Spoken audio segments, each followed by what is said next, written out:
Bismillahirrahmanirrahim. Assalamualaikum warahmatullahi wabarakatuh.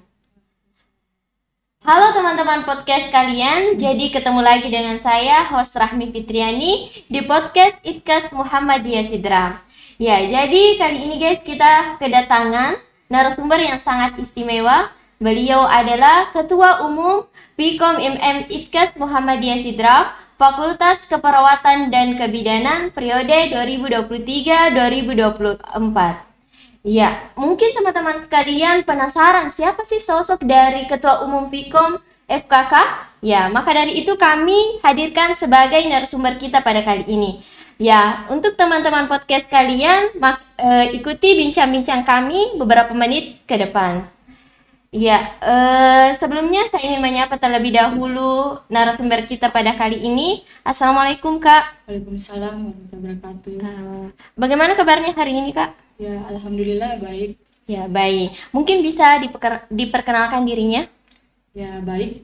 Perkenalkan, nama saya Kirana, Prodi S1 Ilmu Keperawatan semester 4, amanah di Komisariat sebagai Ketua Umum Pikom IMM FKK Fakultas Keperawatan dan Kebidanan periode 2023-2024. Ya, itulah tadi perkenalan singkat dari beliau ya. Ternyata dari jurusan keperawatan guys ya. Jadi di sini Kak, saya akan memberikan beberapa pertanyaan yang mewakili teman-teman podcast kalian seputar dengan IMM. Ya. Pertanyaan pertama Kak, apa sih itu IMM dan apa kira-kira tujuannya? Ya, baik. Jadi IMM adalah singkatan dari Ikatan Mahasiswa Muhammadiyah, dan IMM juga ini adalah sebuah organisasi otonom Muhammadiyah, dan IMM juga ini bukan organisasi massa, tetapi dia organisasi kader. Ya, itu tadi apa itu IMM, Ikatan Mahasiswa Muhammadiyah, kepanjangannya. Pertanyaan yang kedua Kak, bagaimana sih asal mula dibentuknya Pikom di Idkas? Kenapa kan dulu cuma satu? Ya sekarang dua toh, ada FTKS dan ada FKK ya. Alasannya kenapa kira-kira Kak? Jadi kemarin itu ada kegiatan musyawarah cabang di Sidrap diadakan. Di sana Kekanda yang terpilih sebagai ketua bidang organisasi menyarankan bahwa Pikom yang ada di Idkas ini akan dimekarkan karena sesuai dengan peraturan yang ada, setiap perguruan tinggi Muhammadiyah harus kemudian ketika di dalam perguruan tinggi tersebut memiliki fakultas, seperti halnya di Idkas ini ada 2 fakultas, harus kemudian dibagi menjadi dua komisariat. Jadi beda dengan komisariat Idkas, komisariat FKTS dengan komisariat FKK, dan sedangkan komisariat FKK itu diketuai oleh saya sendiri, dan komisariat FTKS itu diketuai oleh Kakanda Imawan Fikri Lil Firdaus. Oh iya. Ya jadi itu ya alasannya guys kenapa dibentuk Pikom 2. Pertanyaan yang ketiga, sifat apa saja Kak yang harus dimiliki oleh seorang kader IMM? Nah, ada yang di Ikatan Mahasiswa Muhammadiyah ada dikatakan tri kompetensi. Nah, tri kompetensi inilah yang harus dimiliki dalam diri kader, yang harus dimiliki oleh seorang kader Ikatan Mahasiswa Muhammadiyah.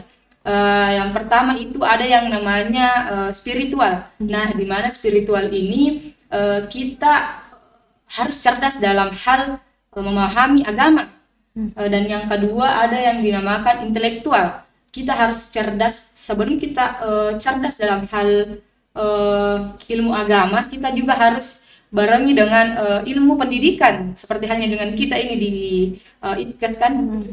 Dan yang ketiga itu ada yang namanya humanitas. Nah, selaku mahasiswa harus kemudian juga memiliki peduli terhadap masyarakat ya.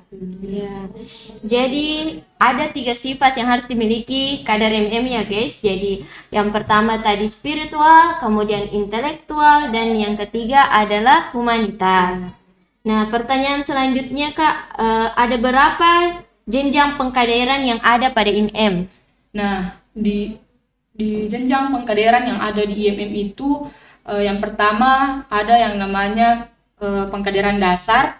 Nah, di pengkaderan dasar itu ada 3 pengkaderan di sana. Yang pertama Darul Arkam dasar yang biasa dilakukan oleh komisariat, dan Darul Arkam Madya yang biasa dilakukan oleh pimpinan cabang kabupaten kota, dan ada yang dinamakan Darul Arkam Paripurna yang biasa dilakukan oleh DPD, Dewan Perwakilan Daerah atau Provinsi. Dan ada juga pengkaderan lanjutan khusus Imawati. Nah, ini yang pertama ada yang dimaksud dengan Diksuswati 1, 2, dan 3. Nah, Diksuswati 1 ini biasa diadakan oleh komisariat, dan Diksuswati 2 ini diadakan oleh pimpinan cabang sekabupaten kota. Ya, kalau Diksuswati 3 biasa dilakukan pada bagian DPD. Oh iya. Kemudian pertanyaan selanjutnya, Kak, mungkin bisa disebutkan nama-nama tokoh pembentuk dari MM. Nah, nama-nama tokoh yang ada di IMM itu sendiri, ada yang pertama itu Dejasman Al-Kindi, dan yang kedua Syedikjo Markos, dan yang ketiga Profesor Muhammad Amin Rais, dan yang keempat Yahya Muhaimin, dan yang kelima Rosat Saleh. Iya. Hebat sekali ya Ketua Pikom, kali ini hafal semua nama-nama tokoh dari MM. Nah, selanjutnya Kak, pertanyaan yang terakhir, apakah ada semboyan daripada MM itu sendiri? Ya, kalau semboyan ada. Jadi semboyangnya itu anggun dalam moral, unggul dalam intelektual, dan fasadul herat. Nah, arti daripada anggun dalam moral, khususnya kita di Ikatan Mahasiswa Muhammadiyah sebagai organisasi otonom, kita harus memiliki moral yang bagus. Ya. Dan yang kedua, unggul dalam intelektual. Apatah lagi kita di Ikatan Mahasiswa Muhammadiyah ini bukan hanya kita berfokus kepada ilmu agama, akan tetapi ada yang namanya fokus kepada keilmuan dan lain sebagainya. Apatah lagi kita ini sebagai organisasi otonom, banyak kemudian